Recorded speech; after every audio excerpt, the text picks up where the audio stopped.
Hello everyone, this is Deep and आज के selection में बात करेंगे एसएससी कंबाइंड हिंदी ट्रांसलेटर टी8 एग्ज़ाम के बारे में। एंड साथ ही उनको आगे की स्ट्रैटेजी किस तरीके से प्रिपेयर करनी है एंड किस तरह से वो अपने आप को बेटर परफॉर्म कर सकते हैं आने वाले एग्ज़ाम यानी कि टीयर 2 में। सो वो सब आज के सिलेक्शन में डिस्कस करेंगे। सो टीयर 2 एग्ज़ाम एक डिस्क्रिप्टिव एग्ज़ाम रहेगा जिसमें आपको एक सेट पैटर्न फॉलो करना है एंड एसएससी भी इसके रिगार्डिंग एक पैटर्न फॉलो करेगा। कुछ क्वेश्चंस आपको देगा जिसका आंसर आपको लिख करके देना है, ना कि कंप्यूटर बेस्ड एग्ज़ाम की तरह ऑब्जेक्टिव टाइप में रहेगा कि आपको टिक मार्क करना है। नहीं, ऐसा नहीं रहेगा। आपको लिख करके अपने थॉट्स प्रेजेंट करने, अपनी नॉलेज आपको दिखानी है। कितना आप इनोवेटिव या कितना क्रिएटिव आप सोच सकते हो वो आपको वहाँ पे रिप्रेजेंट करना पड़ेगा खुद को लिख करके। सो क्या स्ट्रेटेजी आपको फॉलो करनी है, किस तरीके से आप एग्ज़ाम में अच्छे मार्क्स ला सकते हैं, कैसे मैंने परफॉर्म किया था। सभी चीज़ों के बारे में आज के इस लेक्चर में हम डिस्कस करेंगे। सबसे पहले आता है कि एग्ज़ाम सिलेबस क्या रहेगा। सेकंड में आपकी करेक्ट स्ट्रेटेजी। थर्ड पे फोकस एरिया या टॉपिक जिनको आपको एग्ज़ाम से पहले कवर करना है। एंड उसके बाद आपके आते हैं writing skills, improvement and techniques. ये 4 टॉपिक्स में मैंने इस पार्ट को डिवाइड करा है। इन्हीं को फर्दर बाइफरकेट करते हुए हम आगे डिस्कस करेंगे कि कैसे आप अपनी स्ट्रेटेजी को बूस्ट कर सकते हैं, कैसे एग्ज़ाम में आप पास कर सकते हैं। स्टार्ट करते हैं। फर्स्ट जो इसमें आता है कि आपका एग्ज़ाम सिलेबस। इसमें junior Hindi translator and senior Hindi translator का एग्ज़ाम रहता है।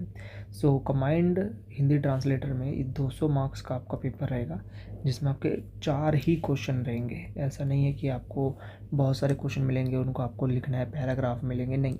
आपको 4 क्वेश्चन के आंसर करने होंगे जिसमें से आपके 2 क्वेश्चन ऐसे राइटिंग के होंगे। एक हिंदी में आपको ऐसे लिखना होगा, एक इंग्लिश में आपको लिखना रहेगा। एंड साथ ही आपको एक ट्रांसलेट करने के लिए 2 क्वेश्चन रहेंगे जिसमें एक ट्रांसलेट आपको हिंदी टू इंग्लिश करना है एंड सेकंड आपको इंग्लिश टू हिंदी करना है।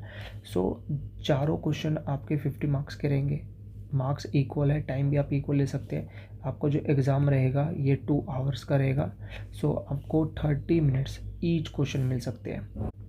आपको यहाँ पर ये ध्यान रखना चाहिए कि 30 मिनट्स आपके ईच क्वेश्चन के लिए, बट 30 मिनट्स ईच क्वेश्चन में आपको नहीं देना है। आपको अपनी स्ट्रेटेजी प्लान करनी है। ट्रांसलेट के जो क्वेश्चन रहते हैं उसमें आपको एटलीस्ट 40 मिनट्स अपने आप को देने चाहिए ताकि आप पूरा पैराग्राफ कर सके। एंड आप 20 मिनट्स ऐसे राइटिंग में दे सकते हैं क्योंकि ऐसे राइटिंग में आपके माइंड्स में थॉट चलते रहते हैं एंड वहाँ पर आपको ये जो थॉट्स है वो आप उतनी ही स्पीड से लिख सकते हैं। लेकिन ट्रांसलेशन में क्या रहता है कि आपको पहले पैराग्राफ पूरा पढ़ना है एंड देन वहाँ पर उसका आंसर आपको लिखना पड़ेगा।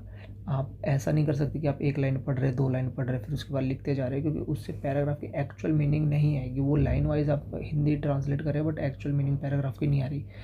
कहीं ना कहीं आप नहीं उसको एक्सप्लेन कर पा रहे हैं। अगर आप 1 और 2 लाइन पढ़ रहे हैं फिर उसके बाद उसको ट्रांसलेट कर रहे हैं तो वो सिर्फ लाइन टू लाइन आप ट्रांसलेट कर रहे हैं, एक्चुअल मीनिंग कभी भी आप उसको एक्सप्लेन नहीं कर पाएंगे एंड उसमें आपके मार्क्स भी अच्छे नहीं आएंगे, तो वो आपके लिए प्रॉब्लमेटिक सिचुएशन रहेगी।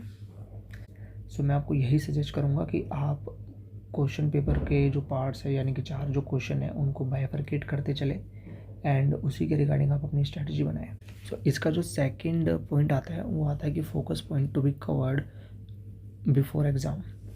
आपको टॉपिक्स क्या कवर करने। देखिए, मेरा सजेशन आपके लिए यही रहेगा कि आप वही टॉपिक कवर कीजिए जिनमें आज के टाइम पर सबसे ज़्यादा डिस्कशन हो रही है, चाहे वो एआई को लेकर के हो, 5G टेक्नोलॉजी को, टेरर अटैक्स को लेकर के हो, इंडियन इकोनॉमी, इमिग्रेशन, किसी भी चीज़ को लेकर के हो रही हो, आपको वही टॉपिक प्रिपेयर करने हैं। एंड स्पेशली आप वो टॉपिक्स कवर कीजिए जो अभी कंट्री में करंट इशू में आपके सामने आ रहे हो।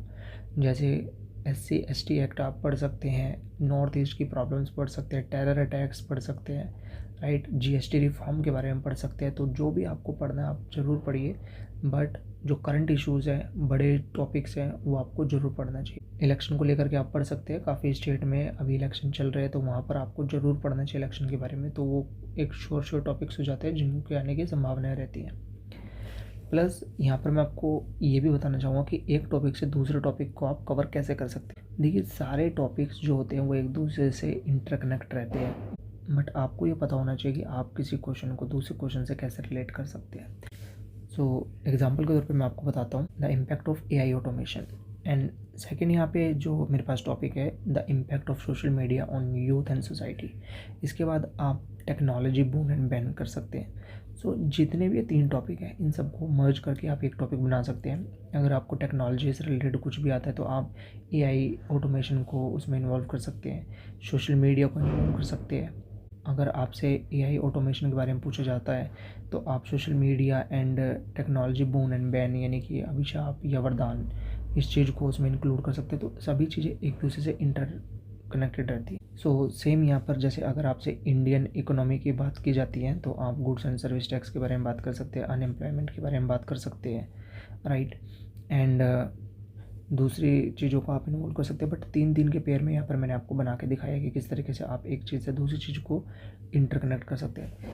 साथ ही इसके बाद जो नेक्स्ट टॉपिक हमारे पास आता है वो आता है correct strategy and writing skills and technique, right. So देखिए यहाँ पर आपको बहुत ज़्यादा फोकस करने की ज़रूरत है। मैं आपको एक चीज़ बता देता हूँ कि अभी हम स्कूल में नहीं है कि हम 1 घंटा 2 घंटा बराबर लिख रहे हैं। अब हमारी वो स्ट्रैटेजी नहीं रहती है, हम फोकस करते हैं ऑब्जेक्टिव टाइप क्वेश्चन की जिसमें हमें कंप्यूटर बेस्ड टेस्ट देना होता है। ये लिखने का काम बहुत ही ज़्यादा कम है, तो अगर हम 10 मिनट 15 मिनट भी लिखते हैं तो हमारे हाथ में दर्द हो जाता है।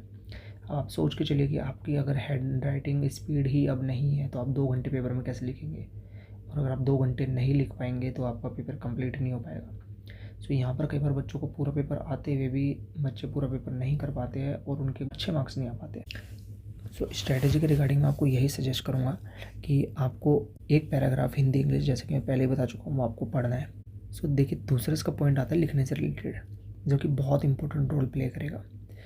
मैं आपको यही सजेस्ट करूँगा कि आप सुबह दोपहर शाम 1 घंटा लिखने की कोशिश कीजिए। जब आपकी हैबिट आ जाती है विद इन अ वीक या 10 दिन 15 दिन में, तो जब आपकी हैबिट एक बार बन जाएगी तो उसके बाद आप कॉन्टिन्यूसली लिखने की प्रैक्टिस कीजिएगा। जैसे आप 30 मिनट्स कॉन्टिन्यूसली लिख सकते हैं, फिर 1 आवर की प्रैक्टिस कर सकते हैं, फिर 1.5 आवर की प्रैक्टिस कर सकते हैं। इसी तरीके से आप 2 आवर्स तक अपनी प्रैक्टिस कीजिए।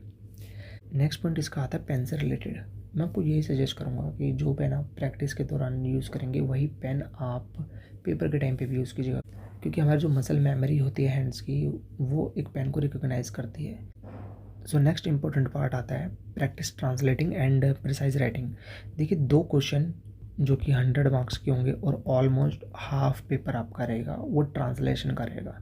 तो अगर आप ट्रांसलेशन की प्रैक्टिस नहीं करेंगे तो आप अपना हाफ पेपर बिल्कुल ख़राब कर रहे हैं। और हाफ पेपर मीन्स कि अगर आप फर्स्ट पेपर जो कि ऐसे राइटिंग का है उसमें 100 मार्क्स का रहेगा, और अगर आप 100 मार्क्स में से, अब ये तो नहीं रहेगा कि आप 100 में से 100 ले सकते हैं, 100 में से हो सकता है आपके 60 आए 70 आए, और अगर आप बहुत अच्छा लिखते हैं तो आपके 80 आ सकते हैं। ये कई बार हम क्वेश्चन की टर्मिनोलॉजी जो वो यूज़ होती है सिनोनिम्स वो इस तरीके से यूज़ करते हैं कि आपको टॉपिक रिलेट तो कर रहे होंगे लेकिन श्योर नहीं हो पाएंगे कि ये टॉपिक वही है जिसको मैं लिख रहा हूँ या नहीं, राइट। सो वो बहुत मैटर करता है, तो वो कैप भी आपको एक तरह से प्रिपेयर करनी है। सेकंड हाफ जो इसका रहेगा 100 मार्क्स, इसमें से 60 मार्क्स, यानी कि आपके जो टोटल मार्क्स बनते हैं इस पेपर में से वो 120 to 150 के अराउंड बनते हैं, जो कि एक अच्छा स्कोर माना जाता है। ओके, तो वो तभी आप कर पाएंगे जब ट्रांसलेशन आपका अच्छा रहेगा। तो अगर आप ट्रांसलेशन अच्छा नहीं करेंगे तो आपका हाफ पेपर फिर अच्छा नहीं होने वाला, जिसकी वजह से आप मेरिट से आउट हो सकते हैं। सो सेकंड इसका जो इम्पोर्टेंट पार्ट आता है वो आता है writing skills and improvement techniques. So इसमें से कुछ पार्ट्स में पहले आपके कवर कर चुका हूँ, जिसमें से आपका फर्स्ट आता है write continuously so that your writing becomes good and you do not lose marks due to poor writing. So ये बहुत इंपॉर्टेंट हो जाता है आपके लिए कि देखिए कई बार बच्चे क्या करते हैं अपने जो थॉट्स हैं उसको लिखने में अपना टाइम लगा देते हैं, राइट। बट वो ये नहीं देख पाते कि जो वो लिख रहे हैं क्या वो एग्जामिनर पढ़ पा रहे हैं, या उनकी राइटिंग इतनी साफ नहीं हो पाती कि उनके थॉट्स को, उनकी इमेजिनेशन को, उनके आइडियाज़ को एग्जामिनर पढ़ पाए, जिनकी वजह से एग्जामिनर कई बार पेपर चेक करते समय राइटिंग को अच्छे से नहीं पढ़ पाते हैं एंड उनके मार्क्स कट हो जाते हैं। सेकंड आता है writing daily improves speed and reduce spelling mistake. देखिए स्पीड आप इम्प्रूव कर सकते हैं बट एक जो मेन इंपॉर्टेंट चीज़ रहती है स्पेलिंग मिस्टेक्स, आपको स्पेलिंग मिस्टेक्स नहीं करनी है। आप कोशिश कीजिए आप डेली लिखें। अगर आप 2 से 3 हज़ार वर्ड्स डेली लिखते हैं तो आपके स्पेलिंग मिस्टेक्स बहुत रेयर हो जाते हैं, क्योंकि आप हर तरीके के वर्ड्स को कुछ टाइम प्रैक्टिस कर चुके रहेंगे। तो जिन कॉमन वर्ड्स में आप स्पेलिंग मिस्टेक कर सकते थे एटलीस्ट वो आप नहीं करेंगे। तो आपकी जो स्पेलिंग मिस्टेक्स है वो अब 80 to 90% तक रिड्यूस हो जाएगी। कुछ वर्ड्स ऐसे होंगे जिनको आप या कोई भी बच्चा इजीली नहीं कर पाएगा। एंड लास्ट जो इसका पॉइंट है वो है राइट बाय काउंटिंग वर्ड्स और use a book that has a word count. Right, इसका मैं आपको शॉर्ट में बता देता हूँ कि जब भी आप कोई बुक यूज़ करेंगे ऐसे राइटिंग के लिए, तो ऐसी बुक यूज़ कीजिएगा जिसमें पैराग्राफ जो लिखा होगा उसके वर्ड्स काउंट करके मेंशन किए हो। क्योंकि जब आप पेपर में ऐसे राइटिंग करेंगे तो वहाँ पर आपका एक वर्ड काउंट दिया होगा कि इतने वर्ड्स में आपको लिखना है। कुछ स्टूडेंट्स बड़े फ़ॉन्ट का यूज़ करते हैं तो उनका पेज ज़्यादा कवर होता है, कुछ स्मॉल फ़ॉन्ट में लिखते हैं तो उनका पेज कम कवर होता है। तो वहाँ पर आपको एक आइडिया हो जाता है कि मैं 1200 वर्ड 1000 वर्ड में कितने पेजेस कवर करता हूँ, तो उतने ही पेजेस का आपको आइडिया होकर के फिर आप एग्ज़ाम में भी लिखते हैं। क्योंकि एग्जामिनर वर्ड काउंट करेगा तो आपको एटलीस्ट उसके बेस पे भी मार्क्स डिडक्ट नहीं होंगे। साथ ही मैं कुछ एडिशनल आपको कुछ टिप्स देना चाहूँगा। जैसे कभी भी पेपर में ज़्यादा आप कट पिट नहीं कीजिएगा। कुछ बच्चे कई बार गलती से कुछ लाइन ऊपर नीचे लिख देते हैं, उनको काट देते हैं और फिर उनको कई बार ऐसे लाइन मार्क कर देते हैं या फिर उनको पूरा का पूरा ऐसे कवर करने की कोशिश करते हैं, तो वो आपको नहीं करना है। राइट, अगर कुछ भी कट हो जाता है तो आप सिंपली उस पर ऐसे लाइन डाल करके आगे बढ़ जाएंगे। बट कोशिश कीजिएगा कि आपको ये करने की ज़रूरत ना पड़े, और ये तभी ज़रूरत नहीं होगी जब आप डेली प्रैक्टिस कर रहे हैं, क्योंकि आपकी टेक्निक ऑलरेडी इम्प्रूव हो चुकी होगी। आपके थॉट्स, आपकी इमेजिनेशन के अकॉर्डिंग आपका जो माइंड है वो वर्क करना स्टार्ट कर देगा, फिर आपके मिस्टेक्स कम होने लग जाएंगे। And so thank you so much for watching the video. And अगर आपको लगता है कि आपको और हेल्प की रिक्वायरमेंट है एंड फर्दर आपको गाइडेंस की ज़रूरत रहती है तो आप कमेंट सेक्शन में कमेंट भी कर सकते हैं।